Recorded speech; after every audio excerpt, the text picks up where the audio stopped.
It's February 9th, and I want to show people that doubt that this fire in Lahaina was unnatural, the stove. The stove is in a burn zone. So we can see how messed up this whole house area is. Let me just show you a quick preview, there's the smokestack, there's the stove. Okay, what's strange about this stove is the racks are bent in it looks like an arc formation, like they were blasted with something in a millisecond, bent in a millisecond, and then solidified. And I say that because these are stainless steel baking racks, and it takes about 800 to 1500 degrees to even soften these things. And they're in a perfect symmetrical arc, which is pretty impossible in a house fire. And then we look where the baking racks were found. Look at this blue. It's amazing. What's amazing about this blue enamel inside the stove is here's the outside right here, and it's melted glass from the door, right? That used to be a door there. And glass melts at 2,552 degrees up to 2,900. The enamel inside, this is a self-cleaning oven. How perfect this blue is, though. This stuff melts at 1,500 degrees. So why didn't the blue enamel paint melt? And I'm going to even show you on this is where the glass melted. On the other side there, you see the blue? Right? So the glass melted right here in the door at 2,500 to 3,000, and then the blue enamel an inch away is fine, and that melts at 1,500. Doesn't make sense, does it? And then the most amazing thing is these racks. They're perfect. They're too perfect. But I want to show you the bottom rack. These were two racks that were above. Let's put these on the microwave. That's toast now. That used to be a microwave there. Look at this bottom rack. This bottom rack has been bent in a perfect symmetrical arc, which is odd. And then there was a Pyrex glass baking dish. It looks like it melted in a second. It was blasted from the coils. You know, these coils up in the oven. Oh, ow, up in the oven. Ow, just stepped on something. Up in the oven. See those coils? Because the roof is fine, right? The enamel roof, the roof to this thing is fine. So something seemed to have blasted this Pyrex baking dish flat. But it only took a second because this melted, the top melted. But look at the bottom of the Pyrex. It's so odd. You see how you can see the writing there? Pyrex 9 by 13 inches. This was,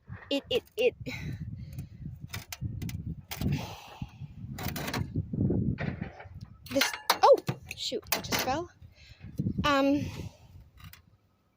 This Pyrex has been melted onto the stainless steel, but see how the etching is still good?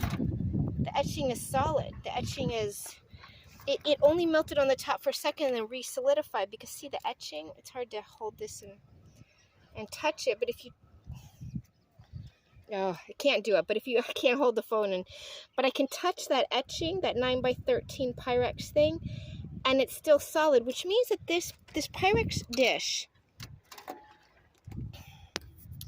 this Pyrex baking dish,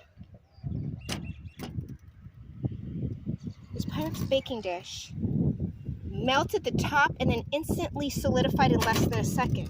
So I would call that, for lack of a better term, glass wave technology that came, I don't know, where did it come from? Did it come from above the stove? I don't know.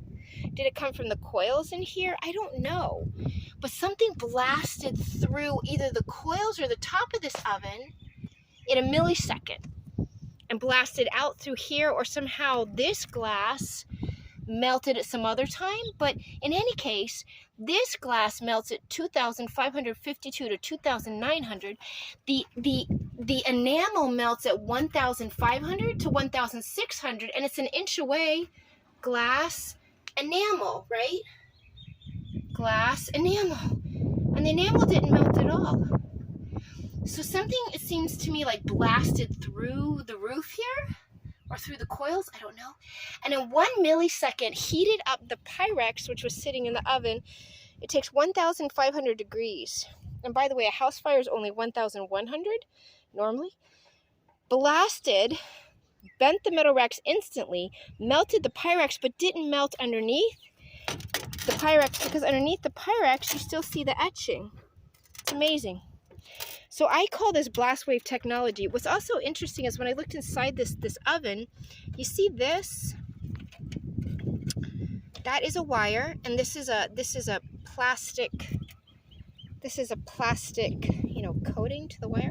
That melts at 212 to 500 degrees Fahrenheit. So how did this not melt? How did that plastic thing not melt? I don't get it, because that plastic wrapping around the wire should have melted. This was heated to at least 1,500 to soften it, but only for a second, because the bottom of the Pyrex is fine. It's still got the Pyrex etching, right? Oh, and there's one other thing I wanted to show. I don't know if I have it with me. Well, we'll just leave it at that.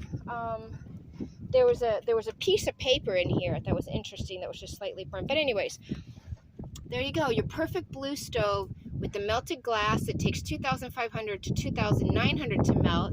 The enamel in there melts at 1,500 to 1,600, but it's not melted. So how did this melt? How did the glass melt at 2,500 to 3,000, and the enamel, which melts at 1,500 to 1,600, why didn't that melt back there? It didn't melt anywhere on here. It didn't melt. It didn't melt in there. It didn't melt on the side. It didn't melt at the top. Those coils didn't melt. Nothing melted in here but the outside glass, which takes almost 3,000 degrees to melt. So how does blue paint not melt? There you go.